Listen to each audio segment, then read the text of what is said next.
The next round of 32 game features 6 seed BYU, 3 seed Wisconsin.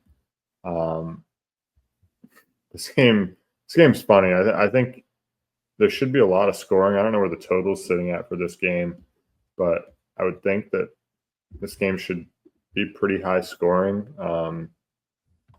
especially the way that BYU has been playing. But on the surface, for me, this line's sitting at like Wisconsin -1 right now.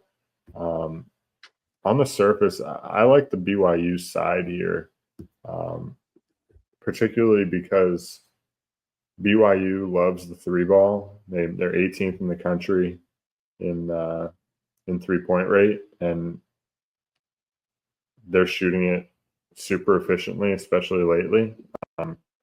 They're 17th in the country in 3-point rate. They're sitting at 37%, which is 31st in the country in 3-point percentage.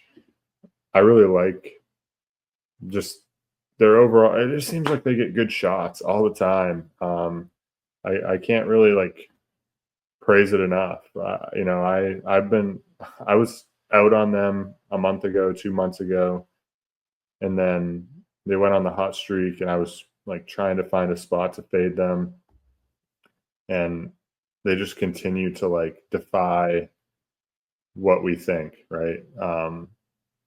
I guess Kevin Young just gets these guys ready to play over and over and over, and they seem to really adapt game to game and get really good shots.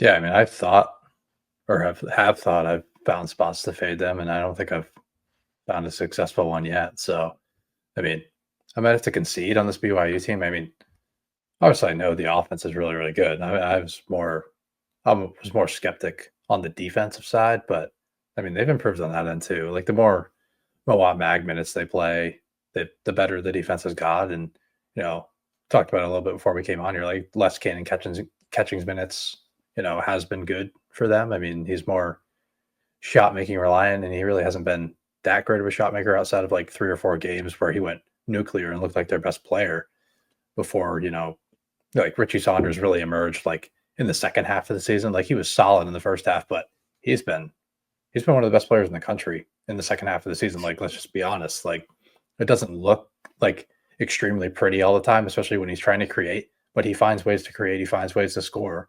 He scores at all 3 levels. And he has the prettiest jump shot in the country.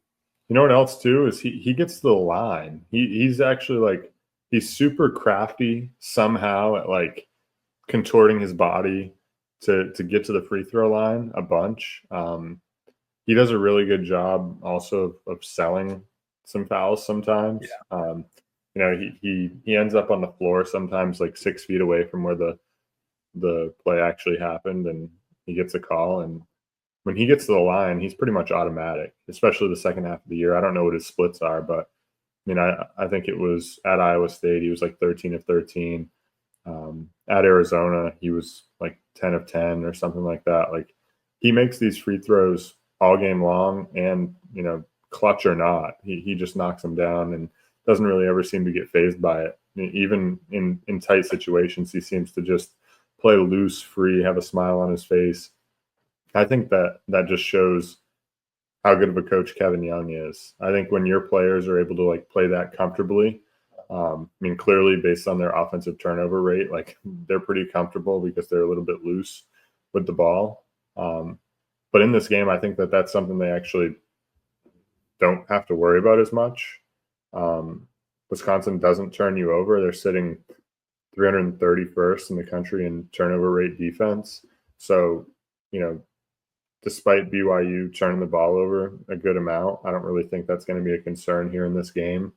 I think they're going to be pretty comfortable and be able to get into their sets and get great shots over and over.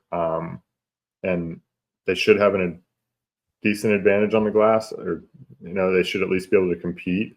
They're sitting top 70 in the country, both offensive and defensive rebound rate. I think they're in a pretty good spot here.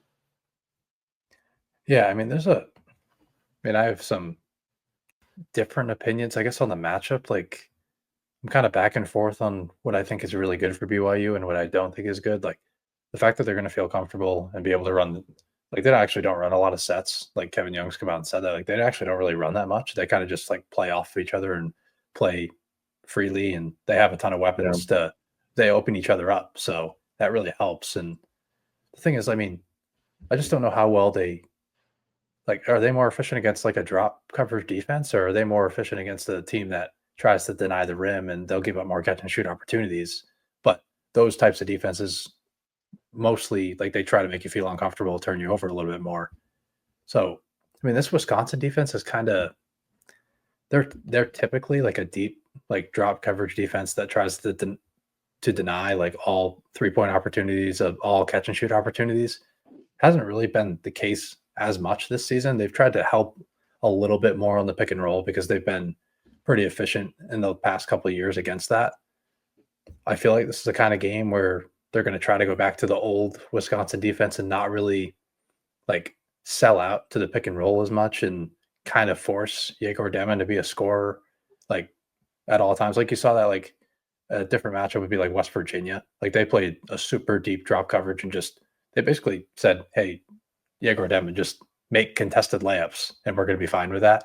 And he did that to an extent, and then kind of broke their defense down. So I don't know what to make of the matchup for Wisconsin's defense here. I do like that they can keep BYU off the glass to an extent. Like Keba Keita kind of dominated VCU on the glass today, but Wisconsin is more physical up front. They have Stephen Crowell and Nolan Winter to compete there, and I do think they can keep BYU off the glass to an extent. But BYU has so many paths to offense that they can score efficiently. I mean, they're a top 5 adjusted Torvik offense for a reason, and it's because they do pretty much everything well besides turn the ball over, and they're not really going to do that here against a passive Wisconsin defense. And I mean, the issue kind of with BYU, I guess, is the defense. I mean, they're 52nd in adjusted defense per Torvik, and Wisconsin's offense can kind of live out of the catch and shoot game against BYU that really likes to pack it in and take away rim opportunities. Wisconsin they don't really rely on the rim to score it, and not really going to be able to play through the post up game, which they like to do. But Tanjay, Blackwell, and Klesmet and those guys are going to get some open looks. It's just going to be a matter of if they knock them down. It's a weird game. It's probably going to be a shot variance type of game, and I guess I trust BYU to make more shots. I think they have more weapons. I think they have a little bit more talent. So, yeah, I mean, I guess I've talked myself into BYU after all these times of, trying to fade them because I thought they were kind of overvalued and just playing way above their heads, but maybe they aren't anymore. So I'll go with the Cougars here. Yeah, and to your point about Wisconsin getting open shots, right? I mean, BYU is bottom 30 in the country in 3-point rate defense. So, that is where Wisconsin likes to live. They should be able to get their fair share of threes up. So it's just going to be a matter of can they make them. I could envision Wisconsin maybe playing some more Xavier Amos here. I don't know. He looked pretty good in the Big Ten tournament. Looked solid today. I think he had 11 points or something in pretty limited minutes, if I remember right. But he has the ability to step out and hit the three. So I think this is a game where if he gets a few open looks and knocks them down early, you can maybe see his minutes push up to that like 18, 20 range, just to provide that added shot making. So, ultimately, like you said, this is probably a shot variance game. Probably could go either way depending on who's making more shots. I do trust BYU to make more shots because I think consistency has been there for them over now a pretty large sample size.